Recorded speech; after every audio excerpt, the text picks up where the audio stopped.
Second separation, the Sicha about Kilayim. That's how we did the text reading for section 4. So now we'll do the text and make it up. That actually happened. Sidebar. Before we even begin the recap, let's sidebar for a second. Someone made this comment to me, something about just like humans being animals. People say it all, etc. I said, actually, humans are not like animals. Yes, humans can behave in an animal-like manner, and that's a degradation to humans versus being what we're supposed to be. But if you go back to our formation, we weren't even created the same way. Animals were formed. God spoke them into existence. God brought them forth from the earth, as we learned in a Pesach Maimer from the splitting of the sea. Humans, God literally crafted the first man and then breathed into him the breath of life. So even at our origin point, we're not the same. Just to say humans are another kind of animal, it's not true. Maybe you have some ape in your family, but my line is entirely human. Well, what I want to say to him, what I didn't say to him, because I didn't think about it until afterwards, because people always bring, oh, like apes and humans have such close DNA. Okay, do you believe that a man can become a woman? No, but their DNA is very close. It's actually probably closer than humans and apes. But we believe that an ape could evolve into a human, so why can a man just evolve into a woman? So this is my stellar argument. I don't know if it is. I don't even care about that part of the argument. And you can say whatever you want to be about DNAs. I don't know why God made our DNAs so close. I do know that God did not create us the same way. So even our origin point is not the same. We're not even coming from the same place. Again, a human can act animal-like, but we are not animals. And people keep saying humans are just animals. No, we're not. And we know from our different souls, we know we have an animal soul that you could translate it as an animal-like soul. It drives us with animalistic tendencies, but it doesn't make us an animal. It is not the same as the soul that animals have. Animals don't have the 10 soul powers. They can't articulate morality. They can't rationalize. They can't do that kind of stuff. They can learn tricks. They have great intelligence, but they can't do all this kind of stuff because that's solely in the realm of humans. We don't have the same soul. We don't have the same makeup as them. We don't. Anyways, now we can recap. Essentially, we're learning about the 3 types of climb that are mentioned by the Torah. Not to sow different seeds in your vineyard, which we see a later verse. It tells us don't mix up your seeds in your field. Don't graft. The next kind is don't plow with an ox and a donkey together, which a later verse tells us don't crossbreed. And don't wear a mixture of wool and linen together, and then a garment of wool and linen should not come upon you. That's the mitzvah of shatnez. Immediately after these 3 separate verses, we have the mitzvah of tzitzis. The commentaries come in to tell us because tzitzis is an exception for shatnez. Also, we see that the Kohanim, the priests in the Beis HaMikdash, they had an exception for shatnez. They wore an avnei, a belt that was made out of wool and linen together. Essentially, what we saw is don't mix these 3 things. There's not an explanation for it. All these fall under the category of mitzvah that we call chukim. A chok is something that Rashi, the commentaries, compared to the decree of the king. The king says it. He doesn't give a reason for it. Not that he doesn't have one, he just doesn't give it. I don't have to tell you why. I said so, and you do what I say. That's the baseline of Kilayim, that God did not tell us why. Afterwards, the commentaries will explain different elements of it, but it's still not the fundamental reason of why God decided this is not the way things should be. We saw there's another category of Kilayim, which we wouldn't have thought is Kilayim, but commentaries tell us it's actually Kilayim also, and that's mixing meat and milk. This one is separate than the other ones because mixing meat and milk, we are not allowed to mix meat and milk, but Torah forbids it at the cooking point. Because the cooking point is when it becomes a new something, versus in theory you could marinate one or the other and then just wash it off. So meat and milk is part of Kilayim, but we see it's not really introduced with Kilayim. Now, we also learned that there's stuff going on in the higher realms. Part of why we don't mix meat and milk together is because you're mixing up the attributes of mercy and justice, and mercy is going to get diluted if you do something like that. Extending beyond that, we see also the idea about how there's not a blade of grass that doesn't grow without a mazel. High enough up is the angel that strikes and it tells it to grow.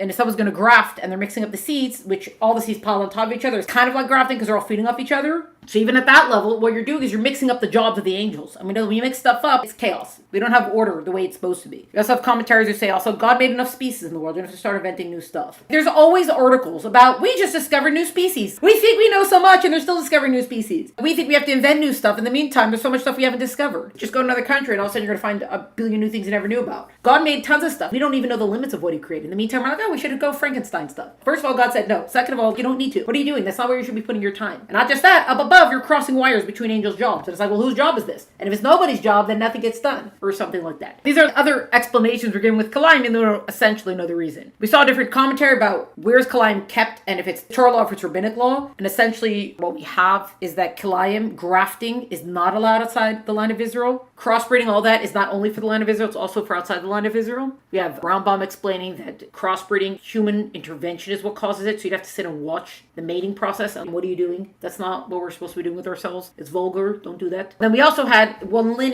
is it forbidden at the thread level? I can't create a thread that has wool and linen together. Is it on the garment level? What level it's on? So essentially we come to the point where it's all forbidden. The prevailing question of the Sicha is, with everything we've learned about Kilayim, ultimately we want to know why shatnez has an exception. Why is it that wool and linen is allowed for tzitzis and for the belt of the Kohanim? The other kinds of Kilayim, there's no exception. Not even for matters of holiness. What makes shatnez different? What we have so far is that shatnez is a little bit different than the other kinds of Kilayim because even after you create a garment, even after you sew the two together, you can still separate them afterwards. Even down to the thread level. Crossbreeding an animal, you can't can't separate. Grafting a new fruit, you can't separate.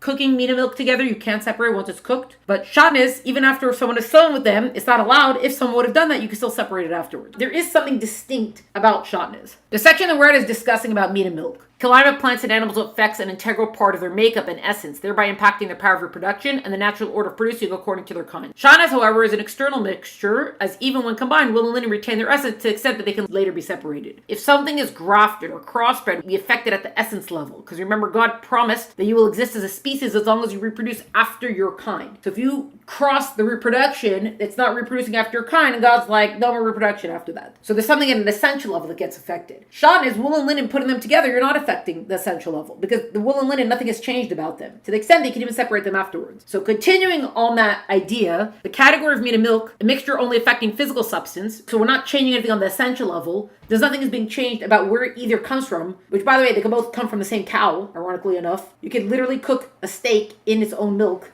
Anyways, we see meat and milk, it affects the physical substance, but it doesn't affect the essential level, because the cow, where the meat's coming from, it's not doing anything to the reproduction, it's not doing anything at the essential level. And the milk, which is also coming from the same place, or the milk could be coming from a goat, so you can't put feta cheese on your steak either. The origin points are not getting affected. It's not the same as crossbreeding or grafting, where the origin gets affected. The essential level of that seed level is getting affected, because it's from the creation of the item that it gets affected. Meat and milk, it's already been created. You're later on in the stage of its production, because meat, you can't go back now to the cow, and the milk, you can't go back to the cow anymore. So you kind of removed it from its source. So even though you're creating something new out of it, it's not affecting at the essential level, which is why we would have thought there might be an exemption for it. Maybe it should also be allowed for sacrifices or something holy. The same way that shatnez, it's not getting affected on the essential level. We could take it apart. So why shouldn't meat and milk seems to be in the same category as shatnez, not in the same category as crossbreeding and grafting? It expands the question, but also subtly, it's also kind of providing part of the answer that we're eventually going to get to at the end of the Sicha. What we're seeing now is that meat and milk falls in between the two categories. So the one that's kind of like shatnez, that there's not an essential change that's happening. But on the other hand, it is kind of like grafting and crossbreeding, because once you cook it together, you've created a new entity. A mixture only affecting physical substance, it falls between the other types of kalayim, plants and animals, whose powers of reproduction are impacted, and shatnez, which isn't a true mixture, and the only category that combines two different kingdoms. So it's actually something new about shatnez. It's not just that it's not a true mixture, because essentially you could take it apart afterwards, but also it's the only one of the categories that combines two different kingdoms. As in, remember, we have our four kingdoms of creation. Daimim, the silent kingdom. They say inanimate, but we call it silent because you don't hear or see the life force that's in it. You don't see growth, you don't see movement or any of that. So it's all your essentials for living. So that's anything from water to soil to rocks to all of that kind of stuff. Then you have tzomeach. Tzomeach are plants. It literally means growth, because now we could see the life force in it. We see growth coming out of something. There's not mobility, but we see movement of a nature. Then comes chai. Chai are all the animals, insects, rodent, everything, marine life, all of that falls into chai, which literally means life. And then medaber, speaker, that's man, because we can articulate. So you see the obviousness of the divine life force, the ability to see it expands as you go higher up in the kingdoms. So on the one hand, man is considered the highest of the kingdoms because godly life force is totally visible within us, considering the range of our capacities that we could do. It's really on full display. On the other hand, daimim, the silent kingdom, which we don't see any life force in it. Where is the life force in a rock? We don't see that. But on the other hand, that lowest kingdom sustains all the kingdoms above it. If you remember, we had the idea, when you have a wall and a brick falls off the wall, what's highest falls lowest. So it's just to say that all that in this world seems to be lesser is actually coming from a very high source, and that's why it is able to sustain everything above it. Every other kingdom lives off of the daimim kingdom, the silent kingdom. You can't live without water. You can't live without soil from which to grow stuff, etc. And they see how all the other kingdoms feed off of that. All your minerals, all that kind of stuff all comes from that kingdom. Crossbreeding is taking two animals, so it's two from the same kingdom. Grafting are two different plants, so that's both from the same kingdom. Even meat and milk, they're both coming from an animal, so that's the same kingdom. Shatnez takes flax, linen, which is from the plant kingdom, and combines it with wool, which is from the animal kingdom. So there's something different about shatnez. It didn't just make a combination of two things, it made a combination from two different kingdoms. We thought shatnez was just so simple. There's so much more to it. According to Torah law, emphasis that this is according to Torah law, meat and milk mixtures are only prohibited when they're cooked together, to keep saying, infusing each other with their respective flavors, resulting in something new, unlike, for example, with quote-unquote soaking or like marinating. If I just put meat on top of cheese, I could take it off and rinse it off. However, once you cook it together, you've made something new. You can't separate them. This explains the position of the sage Rabbi Levi. So we're actually going to see what Rabbi Levi says, and we mentioned him in the text, who holds the prohibition applies to a cumulative olive size, remember, kazayit, of milk and meat, as it's the actual combination of the two that's forbidden. When the rabbis are discussing at which point does meat and milk become forbidden, which is important to know because when we're running our kitchens, we got to eat, we got to know where does that point start at, because we're all living, mistakes can be made, and also what's allowed, what's not allowed, etc. Rabbi Levi says it's not just an olive size of each, it's both of them together creating an olive size if they're cooked together. Why? Because the prohibition is on the cooking. Grafting, we don't worry about what percent is apple and what percent is orange. We don't look at percentages for those, because for those we know the act of grafting is what's prohibited. It doesn't matter what the percentage, what the ratios are. Crossbreeding also. Oh, but it will be predominantly this, but it doesn't matter because the actual act is where the prohibition begins. Even though with crossbreeding, it begins even before that because you can't even plow with the ox and the donkey together. But with meat and milk, the prohibition from the Torah, not rabbinically, it begins from the start. But from the Torah, the prohibition doesn't begin when the two of them come in contact with each other. From the Torah, the prohibition begins when you actually cook them together. So Rabbi Levi says, when we're talking about what's the ratio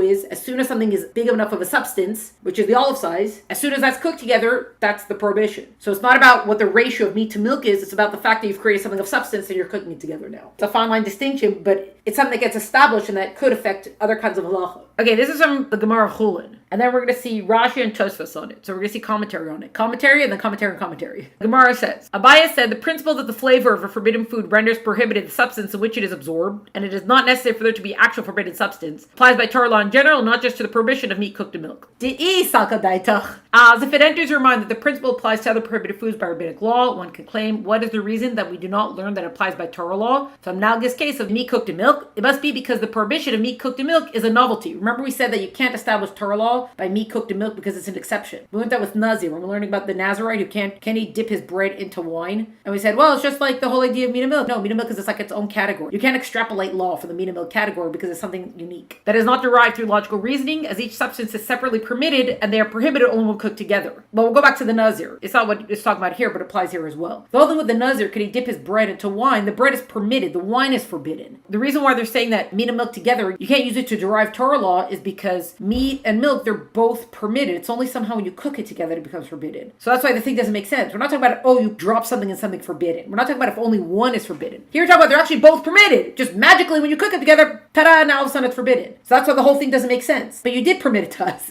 You know what this is exactly like? Did I tell you guys the story of the peanut butter and jelly sandwich? When I was in camp and I was part of the specialty group, I think it was like half a division head. I wasn't really, I don't know. They gave me some job to do. So we had our own waitress. They used to have the waitresses. They used to be the 10th graders, used to be the waitresses. Then the 11th graders / 10th graders be counselors, etc. I don't even know what they do that anymore. When we went on trips off campgrounds where we're going to be there for lunchtime, the waitresses would come around, take your sandwich order, and then they'd make the sandwiches for lunch the next day. They would come around with their charts and just basically count up who's having however many. And they would have the charts. It's like all the same thing, like tuna, egg, salad, butter, I think it was, peanut butter and jelly, something like that. So the first time the waitress came around, she asked me, what kind of sandwich do you want? So I said, I'll take peanut butter and jelly. So she looks at her chart and she's like, there's no peanut butter and jelly. What do you mean there's no peanut butter and jelly? She's like, there's no peanut butter and jelly on the chart. And I'm looking at her, is there peanut butter? Yes. Is there jelly? Yes. I said, so why can't you take them and put them together? And she thought I was the rudest, most obnoxious person. You have the ingredients, you can put them together. Apparently she thought peanut butter and jelly together was colliding. The joke is afterwards I became good friends with her. And I was like, what was the deal? She's like, I don't know, I didn't want to get in trouble. You didn't come around to see what you're doing. You didn't go to grab something new out of the kitchen. You literally had it on the chart, but you want to make peanut butter and jelly together. So how does that apply here? Peanut butter is permitted, jelly's permitted, but all of a sudden when the kitchen mixing it together, she's like, no, you can't do that. So meat and milk individually are permitted. All of a sudden mixing it together becomes forbidden. It makes no sense. Yet we know, especially according to Torah law, that you're not allowed to do that. No analogies can be drawn to a novelty. So there we go, as we just explained. But if the prohibition is a novelty, then even if there's not enough milk to impart flavor, the meat and milk should also be prohibited. If it's not enough milk to impart flavor, I just sprayed it with milk when I cooked it. Is it still prohibited? We're saying yes, it is. Since the measure of the prohibition follows the standard principles of mixtures, the prohibition itself is apparently not a novelty. One may therefore draw an analogy to other mixtures, inferring that this measure applies to them by Torah law as well. Okay, we're not going through the full explanation because obviously we're in the middle of a conversation in the Gemara, but basically you're seeing how they're discussing this. Rava, the next sage comes in, very great sages. Rava said, Tabaya, this is not a valid proof. Well, the way you're establishing your principle is incorrect. They're arguing in the Gemara. Shocker. The prohibition of meat cooked in milk is in fact a novelty and differs from other prohibited mixtures. Nevertheless, its measure is the imparting of flavor only because the action the Torah prohibited is in the manner of cooking, and cooking involves the imparting of flavor. Right? When you cook some things together, they affect each other. Rava is not disagreeing with Abaya. Yes, there is something different about meat and milk. He's just saying you approached it is an incorrect approach. This is the approach to it. essentially, we have the same information that we need for the Sicha, that it's cooking when it becomes this new unit. When you cook it together, that's where the prohibition comes in. Rashi just explains further about this whole idea of taste. Remember taste transference? Rava said to him, actually, I can still say it is a novel ruling regarding your statement that even if there's no taste transfer, it should be forbidden because there's no way to learn it from a cook limb. It necessarily means the verse itself reveals that we require a tam, a taste. So can you actually taste it? Since the Torah only forbade it through the process of cooking, forbidding the meat to be cooked in milk, and there isn't a case like this, as in where no taste is transferred, this is not something that would impart taste. They're basically discussing ratios and things like that. We know what the ultimate ruling is because we know we can't mix it together on any level. But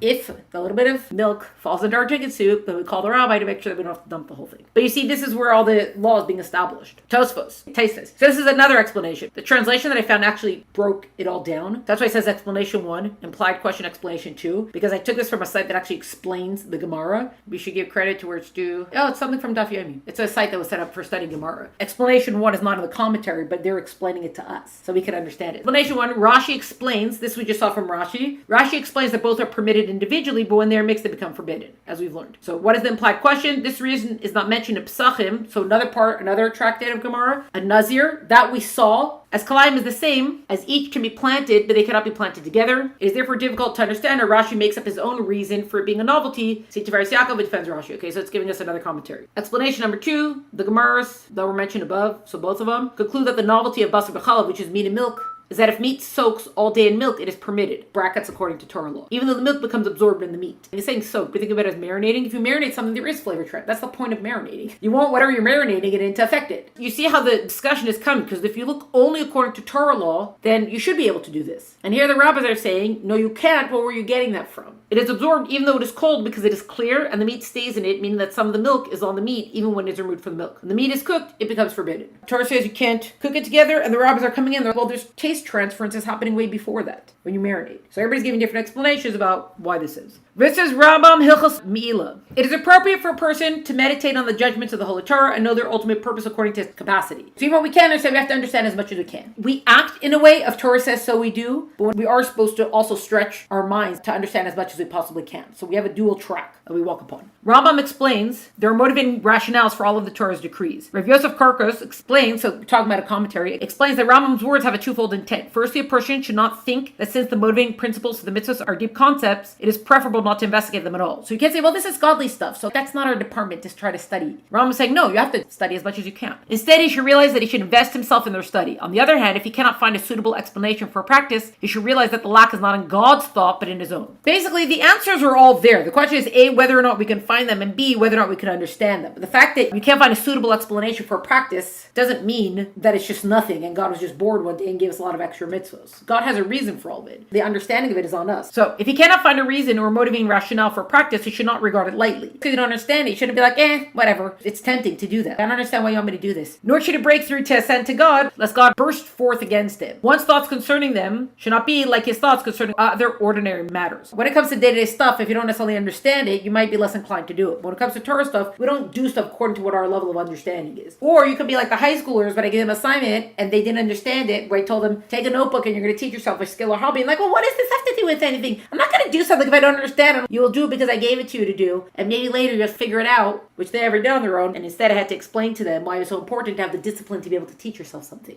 Good talk. So we can't treat it like that. Just because you don't understand, well, I don't understand. I need explanations. Not when it comes to Torah, you don't.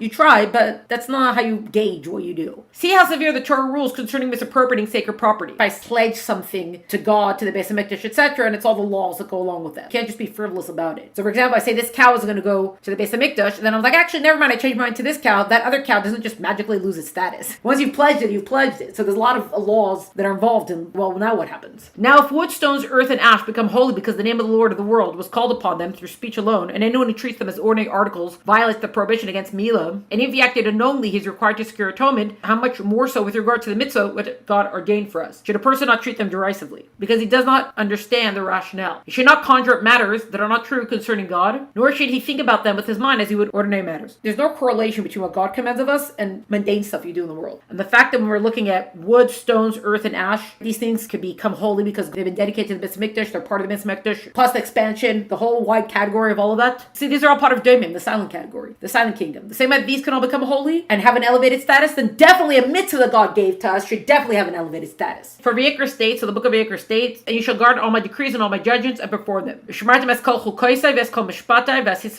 actually, I think we saw this verse already. Chukosai my chukim, mishpatai, the mishpatim, those are the civil laws. They roughly translate that as. Our sages commented, this adjures us to guard and perform both the decrees and the judgments. Decrees in the chukim, the statutes that we don't understand. The meaning of performing is well known. We know what it means to perform them. Either one should observe the decrees. Guarding means to treat them with caution and not think that they are any less important than the judgments. The judgments as in the civil law. Basically, don't treat chukim, laws that we don't understand, any differently because we don't understand them. This applies to us because we're talking about kalayim that makes no sense. How two things individually can be permitted, and all of a sudden when you mix them together, there's some magical thing that makes them forbidden. Despite what we explained about the angels and things like that, Cain and Abel, that's also shatnez and all that kind of stuff. Sure, but it still doesn't make sense why something magically becomes forbidden when you put it together. What's the logic? Just because you don't understand the logic for it, you shouldn't be dismissive of it. B, that's why the language of guarding is also employed in the verse to tell us that these are especially for the things that we don't fully understand. Don't treat them lightly. And the mishpatim, the civil laws, are those mitzvot whose motivating rationale is openly revealed and the benefits of their observance in this world is known. E.g., for example, the prohibitions against robbery and bloodshed and honoring one's father and mother. All of these we understand. Robbery is a bad idea. Don't do that. We see that's not good for civilization. Bloodshed, not good for civilization. Honoring your parents, we see how that could be good for civilization. The chukim are the mitzvot whose motivating rationales are not known, as we've said. Our sages said, I ordain decrees and you have no license to question them. God says, I'm giving you these chukim, you gotta do them. A person's natural inclination confronts him concerning them, and the nations of the world challenge them. Remember, we said this is what people are going to come after us about, these things that make no sense. What are they? Example, the prohibition of the meat of a pig. Why can't you have pork? Why can't you have bacon? It's delicious. Everybody loves pork and bacon. Have some. No, we cannot. Milk and meat, mix them together. The calf whose neck is broken, that is egla rufa. Egla rufa is if someone is found outside a city. The death is an unnatural death. You can't find the murder, you can't find whatever. You trace to which city is closest to it. The elders of the city have to come out. They do this, the egla rufa, the calf, the neck is broken, etc. To say our hands did not shed this blood. If we had known that this person was traveling about by themselves and it was dangerous, we would have sent him with an escort. They're basically proclaiming their innocence about it. But the fact that it happened means that somebody somewhere is responsible for it. So that's why it traces to the closest city, and then there's rules about what happens to that field afterwards. It's a nice ceremony kind of thing. The lesson is nice to say like, hey, don't be negligent. Don't let somebody just pass through without noticing them. But the elder is coming out and you got to make the calf situation. Why are we going to such an extent just because some guy was murdered in a field somewhere? But that's the mitzvah of egla rufa.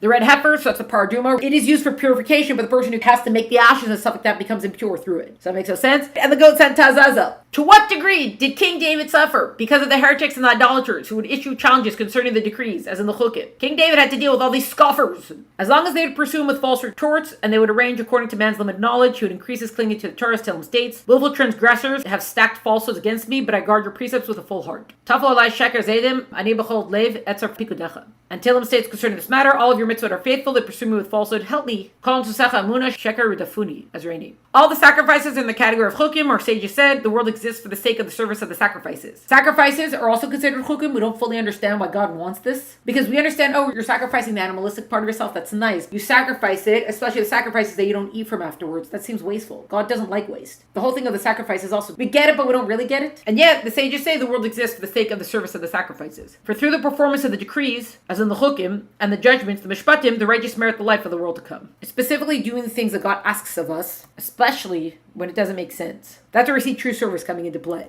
Okay, this is from Chulin. Oh, this is the part that explains Rabbi Levi with the Kazayas. Another part of the Gemara of Chulin. We saw Chulin above, but now we're going to say it again. Different part. The Gemara turns to the matter itself, mentioned above. If half an olive bulk of meat and half an olive bulk of milk were cooked together, Rav says one is flogged for consuming the mixture, but he is not flogged for cooking it. Flogged as in he has lashes. Rav says, one sage says, the prohibition is eating it, not in cooking it. If it's a half an olive size, half an olive size. So together, meat and milk together makes an olive size, but each individual is only half. One sage, Rav says, The prohibition is not in having cooked it. The prohibition is consuming it, is eating it. The Gemara objects. So now the Gemara is, no, that's not the way it goes. The Gemara objects, whichever way you look at it, this ruling is problematic. If these two halves of olive bulbs combine to form the requisite measure, then let him be flogged for cooking them as well. So he should get lashes. That should be the punishment because he cooked them also. And if they do not combine, then let him not be flogged for their consumption either. If it is the olive size, why are you saying only part of it is prohibited? What are you doing here? The Gemara answers, actually half an olive bulk of meat and half an olive bulk of milk do not combine to form the requisite measure. As in, they're saying actually half a kazais, half an olive is not enough really for this prohibition. And Rav says that one is flogged or has lashes for consuming them. He's referring to a case where they come from a large pot, which a sizable amount of meat and cheese had been cooked. The sage that we just saw, Rav says, if you take out of a pot that has a lot of meat and milk cooked together, or meat and cheese cooked together, and you're only eating one part of it, that's what he was referencing as the prohibition. I didn't cook it, I just saw it here and I was hungry, so I ate some. The mixture is not considered a single prohibited entity, such that half an olive bulk of the cheese and the meat can combine to constitute the requisite measure to be held liable for consumption. So the Gemara is deciding what size creates the prohibition. And Rav says, what the first rabbi says, what he says originally, he's saying, well, if you took it out of a bigger amount, but you only ate part of that bigger amount, the problem is that you still ate it, no matter how much meat or milk there is individually. Because the Gemara said half an olive size is not a prohibition. But this is where we have Rabbi Levi that we mentioned. And Levi, or you say Rabbi Levi, disagrees with Rav on this matter and says half an olive bulk of meat and half an olive bulk of milk can combine to form the requisite measure, and therefore one is also flogged for cooking the mixture. If someone's caught in the act, they would get lashes for having cooked it. If it's only half and half, not an olive size individually. And so Levi teaches in his collection of Brightot, and there are other teachings, just as one is flogged for consuming it, so too he is flogged for cooking it. The eating and the cooking, that the prohibition comes in, even just half an olive size. And for what degree of cooking do they say that one is liable to be flogged? It is for a degree of cooking that produces food that others, Gentiles, would eat due to its cooking, i.e. cooking that renders it fit for consumption. As in, what if I just turned on the frying pan? What if I seared it? If I only seared it, is that considered prohibition? So when they say people, Gentiles, and non-Jews, we would eat this is cooked enough, that's called cooking. So you see how they're bringing other things to try to establish what the principle is. Okay, Rambam, Hilchos Machas Asuros. This is Rambam, the laws against prohibited foods. It is forbidden to cook meat and milk together and to partake of them according to scriptural law, according to the Torah. It's forbidden to benefit from such a mixture. There's 3 prohibitions against meat and milk. You can't cook it, you can't eat it, you can't benefit from it. Guys, our joint venture is not going to be a McDonald's. It must be buried, as in get rid of it. Its ashes are forbidden like the ashes of all substances that must be buried. Whenever a person cooks an all-size portion of the 2 substances together, the italics here is commentary, i.e. together the mixture is the size of an olive. It is not necessary that one have an all-size portion of milk and an all-size portion of meat, which we saw, but now you see there's many commentaries that are substantiating this. He is liable for lashes, as Shmos states, do not cook a kid in its mother's milk. Oh, we saw that.